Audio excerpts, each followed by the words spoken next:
আইনগত দিক হলো দেখেন, সবচেয়ে ইতিহাসের যে পরিহাস বলি আমি সেটাকে, যে এই আদালতটা কিন্তু গঠনই করা হয়েছিল শেখ হাসিনার আমলে, এবং ওনার নিজের গঠন করা আদালতেই ওনার বিরুদ্ধে এই চূড়ান্ত রায়টা হলো।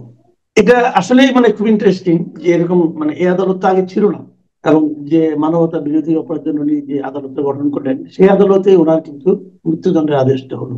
এবং সেখানে কিছু আইনও পরিবর্তন করা হয়েছে, করা হলেও যে রায় যেটা হয়েছে, এ রায় নিয়ে ঢাকা শহরে আমরা কিছু বিপরীত মানে কিছু নেতিবাচক প্রতিক্রিয়া দেখেছি, ঢাকার বাইরেও হয়তো হয়েছে নেতিবাচক প্রতিক্রিয়া, কিন্তু সেই প্রতিক্রিয়ার পেছনে হয়তো আবেগ কাজ করেছে। আমি জানি না আসলে কিভাবে কি কাজ করেছে।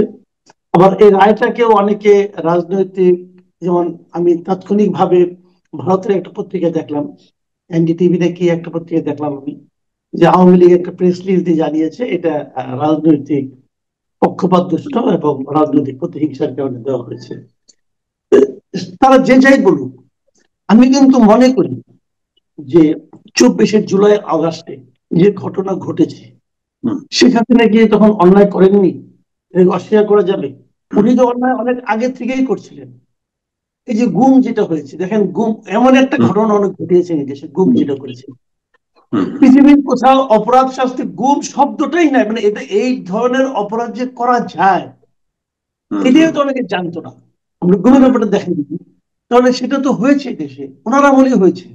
এবং এই সমস্ত যে আব্দুল্লাহ মামুন চৌধুরী, আব্দুল্লাহ মামুন যিনি আইজিপি ছিলেন, উনি নিজে সব স্বীকার করেছেন যে ওনার আদেশে ওনারা এগুলো করেছেন। তো এটাকে তো ভাই আপনি রাজনৈতিক দৃষ্টিকোণ থেকে দেখলে হবে না, কিন্তু অপরাধ করেছেন এবং অন্যায় করেছেন এবং তার শাস্তি তো পেতেই হবে, আপনি যেই হন না কেন।